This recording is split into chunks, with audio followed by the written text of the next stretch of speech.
شروع اللہ کے نام سے جو بڑا مہربان نہایت رحم والا ہے۔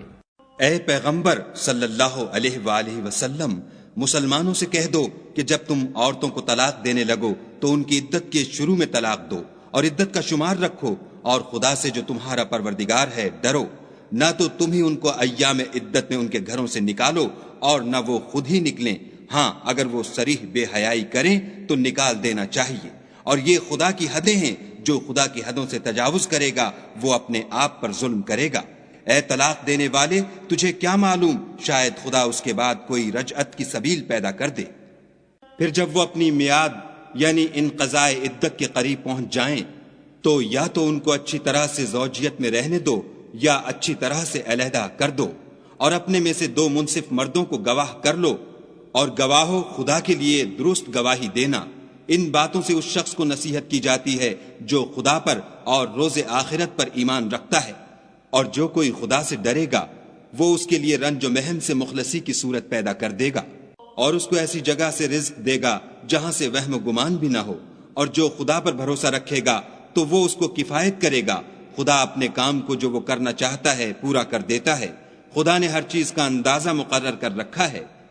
اور تمہاری مطلقہ عورتیں جو حیض سے نا امید ہو چکی ہوں، اگر تم کو ان کی عدت کے بارے میں شبہ ہو تو ان کی عدت 3 مہینے ہے، اور جن کو ابھی حیض نہیں آنے لگا ان کی عدت بھی یہی ہے،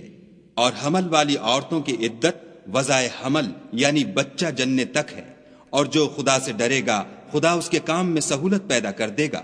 یہ خدا کے حکم ہیں جو خدا نے تم پر نازل کیے ہیں، اور جو خدا سے ڈرے گا وہ اس سے اس کے گناہ دور کر دے گا اور اسے اجر عظیم بخشے گا۔ مطلقہ عورتوں کو ایام عدت میں اپنے مقدور کے مطابق وہیں رکھو جہاں خود رہتے ہو، اور ان کو تنگ کرنے کے لیے تکلیف نہ دو، اور اگر حمل سے ہوں تو بچہ جننے تک ان کا خرچ دیتے رہو۔ پھر اگر وہ بچے کو تمہارے کہنے سے دودھ پلائیں تو ان کو ان کی اجرت دو، اور بچے کے بارے میں پسندیدہ طریق سے موافقت رکھو، اور اگر باہم ضد اور نا اتفاقی کرو گے تو بچے کو اس کے باپ کے کہنے سے کوئی اور عورت دودھ پلائے گی۔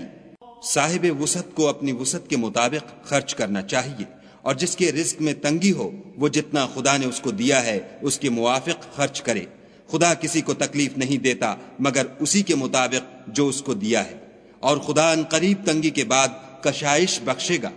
اور بہت سی بستیوں کے رہنے والوں نے اپنے پروردگار اور اس کے پیغمبروں کے احکام سے سرکشی کی تو ہم نے ان کو سخت حساب میں پکڑ لیا، اور ان پر ایسا عذاب نازل کیا جو نہ دیکھا تھا نہ سنا۔ سو انہوں نے اپنے کاموں کی سزا کا مزہ چکھ لیا، اور ان کا انجام نقصان ہی تو تھا۔ خدا نے ان کے لیے سخت عذاب تیار کر رکھا ہے۔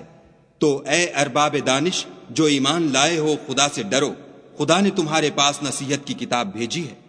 اور اپنے پیغمبر بھی بھیجے ہیں جو تمہارے سامنے خدا کی واضح المطالب آیتیں پڑھتے ہیں، تاکہ جو لوگ ایمان لائے اور عمل نیک کرتے رہے ہیں ان کو اندھیرے سے نکال کر روشنی میں لے آئیں، اور جو شخص ایمان لائے گا اور عمل نیک کرے گا ان کو باغہائے بہشت میں داخل کرے گا، جن کے نیچے نہریں بہ رہی ہیں، ابد الآباد ان میں رہیں گے۔ خدا نے ان کو خوب رزق دیا ہے۔